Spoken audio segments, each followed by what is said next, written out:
Hi everyone, it's Simon Keeling here. It's Friday the 21st of June. Goodness me, we're getting through the year, aren't we? It's the solstice, or it was earlier on today, at 4 minutes past 6 this morning. The sun reached its highest elevation in the northern sky, and it's now headed its way back south. So, just to give you a little bit of good news, that means we're now heading towards winter.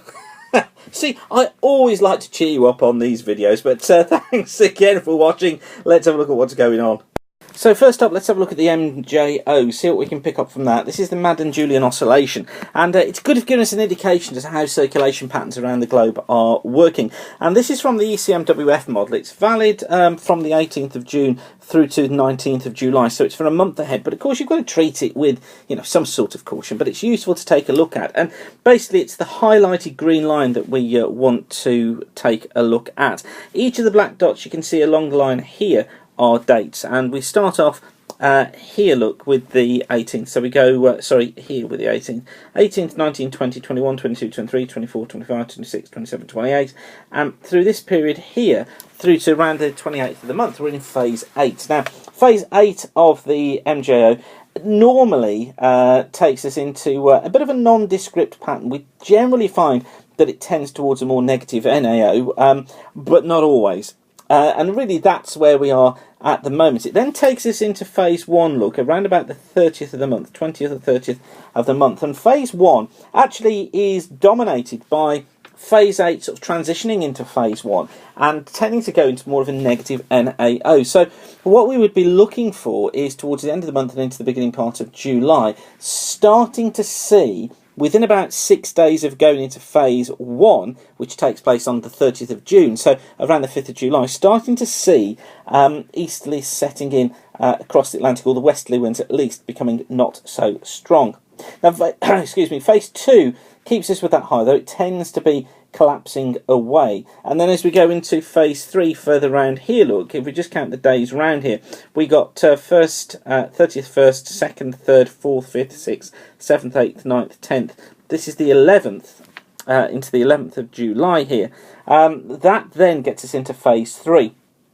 And within about 6 days of phase 3 starting, so that would be the 16th to 17th, we then tend into a more positive NAO. So you tend to go back to a westerly, and phase 4 brings you into more unsettled winds. So what the MJO would indicate here, normally, given that this forecast is correct, if it is correct, that would indicate that from around the 30th of the month through to probably getting on for around about the 10th, 11th of July, we could find this situation where pressure is building, particularly up towards the north, and we start to see the westerly winds not so strong, perhaps easterlies coming in. It could be that we see a breakdown across southern areas around the 9th, 10th as we go into more unsettled conditions. And then for the 11th and through the end of the month, it would be a gradual unsettling picture. However, you've got to take it a little bit lightly, but it's interesting to give us a basis to start a story on. And today's the day that the Japanese model comes out with its output 2. And this is the means of the 500 millibar height, the anomalies,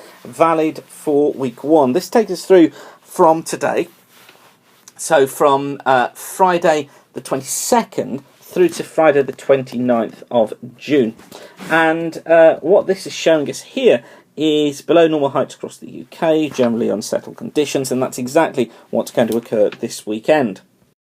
Now take a look at week 2, and this one takes us forward from the 30th of June through to the, what date would it be in July? It's going to be the 5th of July. And this is interesting in that, look, it keeps heights below normal across the UK, and it brings a trough through us. There's a trough in here that it brings through. That would be more unsettled conditions. So the Japanese is out on a limb on its own here, because all the indications have been thus far that probably what we would find is that the beginning part of July would stay in fairly dry conditions. But it now looks as if, according to the Japanese, that things go more unsettled. And that's not being backed up by other models. So let's just have a look and see what the pressure pattern says during that period. This is the mean sea level pressure. Again, taking us forward to the 5th of July. And look, that's below normal by 0 to 6 millibars. Now, if I look, I'm just looking through the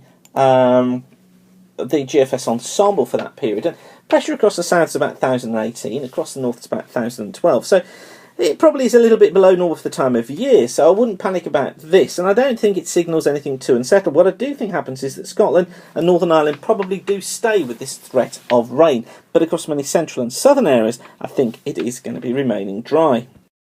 And then finally, during the period running from the 6th of July, so we take that's from the 6th, taking us through to the 19th.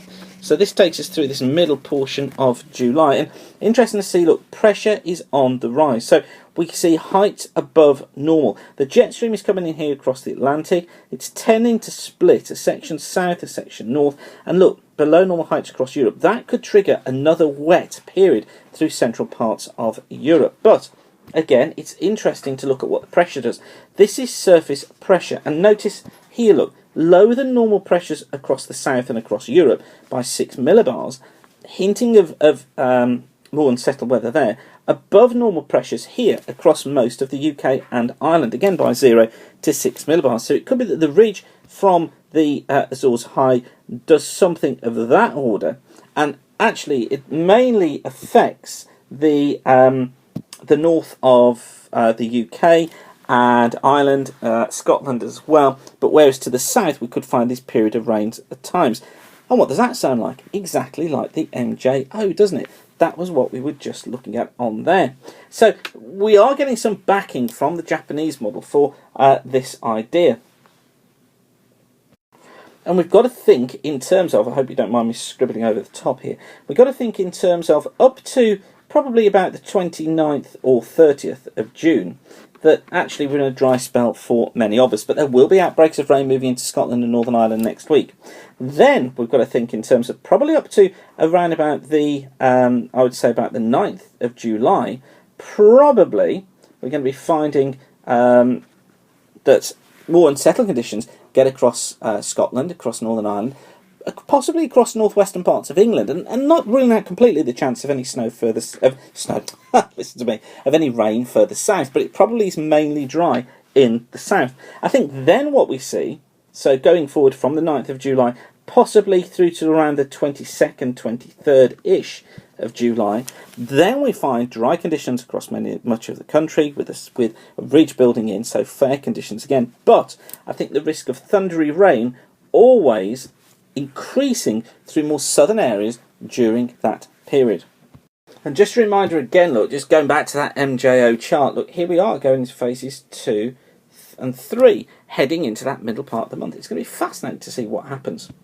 So, once again, thanks for watching. Don't forget, we're kept free of charge by the adverts you see around the screen. By you coming back and using the site means that we can keep it all free of charge. So, thank you for doing that. Have a great day and keep the sun shining. Bye for now.